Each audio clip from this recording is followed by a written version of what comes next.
PSL की history के सबसे लंबे अरसे के लिए कप्तान रहने वाले खिलाड़ी सरफराज अहमद हैं, जो क्वेटा ग्लैडिएटर के कप्तान हैं। और उन्होंने बिलाखिर 8 सीजन के बाद, पीएसएल के 8 सीजन गुजरने के बाद उन्होंने कप्तानी से इस्तीफा दे दिया है। अब उन्होंने खुद इस्तीफा दिया या जबरदस्ती उनसे इस्तीफा लिया गया, ये बात थोड़ी सी इसको हम टटोलेंगे कि इसको थोड़ा सा स्क्रैच करेंगे किसके अंदर से निकलता क्या है। लेकिन पहले मैं आपको बताता हूं, सरफराज अहमद ने 2016 में पहला पीएसएल खेला गया था।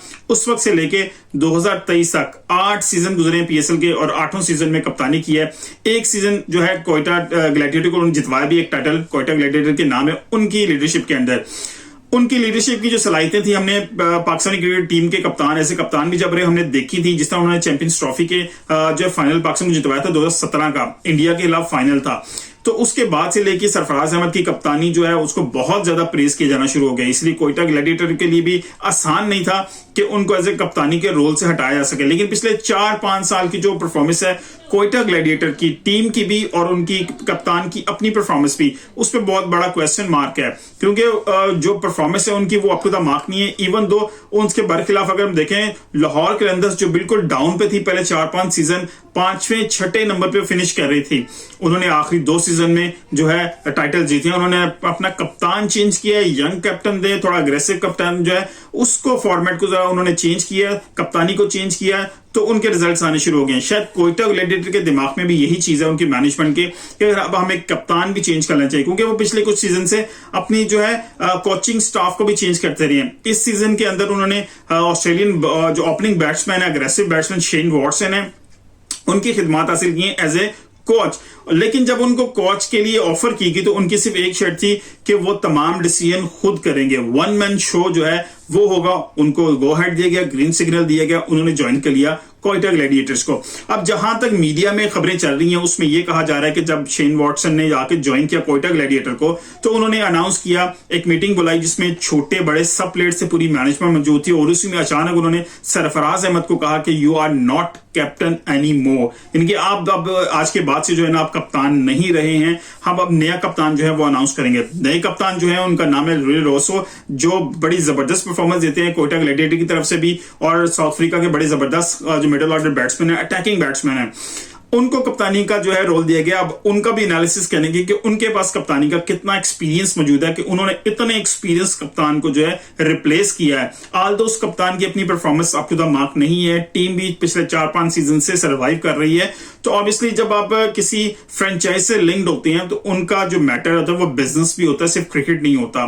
खैर, इन वजूहात के बिना पर जो है सरफराज अहमद को कप्तानी से हटाया गया, जिसपे बहुत ज्यादा तनकीद भी सुनने को मिली कि उनको एकदम से हटाना नहीं चाहिए था, उनको एतमाद में लेना चाहिए था, उनको मीटिंग से पहले उनको क्लियर करते, उनके साथ डिस्कशन करते, फिर जाके उनको डिस्क्लोज करते, क्योंकि वहां पर कई छोटे प्लेयर्स भी बैठे हुए थे। तो उनके सामने आपका मोरल, जो मोरल है वो एकदम डाउन हो जाता है। आप सीनियर प्लेयर हैं, कप्तान, और एकदम आपको ये शॉकिंग न्यूज वहां पर जो ब्रेक कर दीजिए। लेकिन आज एक प्रेस कॉन्फ्रेंस हुई थी जहां पर वो जो है क्वेटा ग्लैडिएटर किसी और ब्रांड के साथ जो है ना एसोसिएट हो रहे थे, तो वहां पर उस प्रेस कॉन्फ्रेंस के दौरान सरफराज अहमद से यही सवाल किया गया। एक तरफ का वर्जन तो हमारे पास मौजूद है जो मीडिया के ऊपर चल रहा है कि शायद उनको अचानक ये न्यूज दी गई, उनको पहले एतमाद में नहीं लिया गया।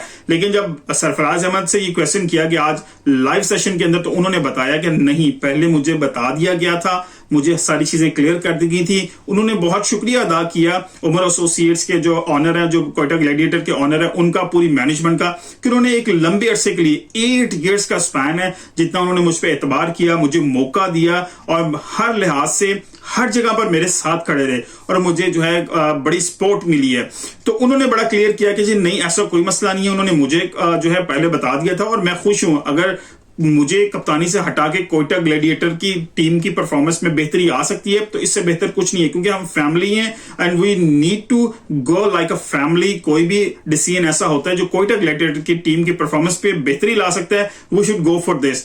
लेकिन अगर मैं देखूं क्वेटा ग्लैडिएटर की कप्तानी करते हुए सरफराज अहमद ने 80 मैचों की जो है वो कप्तानी की है और 80 मैचेस में से उन्होंने 38 यानी कि 38 मैचेस जीते हैं, 41 मैचेस उन्होंने हारे हैं, एक मैच नो रिजल्ट रहा है, और जो उनकी विनिंग रेशियो है, जो एवरेज है, 47.50 है। अब उनकी रिप्लेसमेंट जो रिली रूसो आए हैं, जो left arm middle order batsman है, बड़ी जबरदस्त अटैकिंग बैट्समैन है, उन्होंने रिप्लेस किया है, उनका एक्सपीरियंस क्या है? उनका अपना अभी तक कप्तानी का कोई ऐसा एक्सपीरियंस नहीं है, ना कोई डोमेस्टिक लेवल पे मौजूद है ऐसा एक्सपीरियंस। हाँ, 2009-10 के अंदर उन्होंने क्लब लेवल पे कप्तानी जरूर की थी, और 2019-20 या 2023 में और 2023 के अंदर उन्होंने एक T10 जो है मैच था उसके अंदर कप्तानी की थी। मतलब ओवरऑल अगर देखें तो there is no experience of captaincy, उनके पास भी मौजूद नहीं ऐसा कोई एक्सपीरियंस, लेकिन उनको कप्तानी सौंप दी गई है।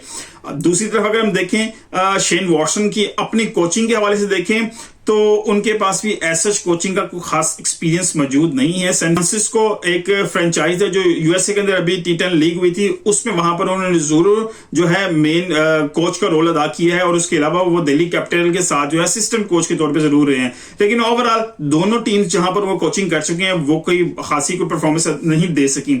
अब देख रहे हैं कोटा ग्लैडिएटर में उनको चांस मिला है कि वो अपने इस रोल को बखूबी निभा सकते हैं। अब कोच और जो है कप्तान दोनों हैं फॉरेन, और दोनों के पास एक्सपीरियंस भी मौजूद नहीं है, लेकिन देखना है कि क्या वो कोटा ग्लैडिएटर को नई राहों पर लेके जा सकेंगे, क्या वो सरफराज अहमद को रिप्लेस करने के बाद को बेहतरी आ सकेगी, क्या ये टाइटल उनको जितवा सकेंगे, ये तो अभी हमें फ्यूचर ही बताएगा। वीडियो पसंद आई तो लाइक कीजिएगा, शेयर कीजिएगा, दोस्तों को टैग कीजिएगा। मिलते हैं किसी वीडियो से, अपना ख्याल रखिएगा। अल्लाह हाफिज।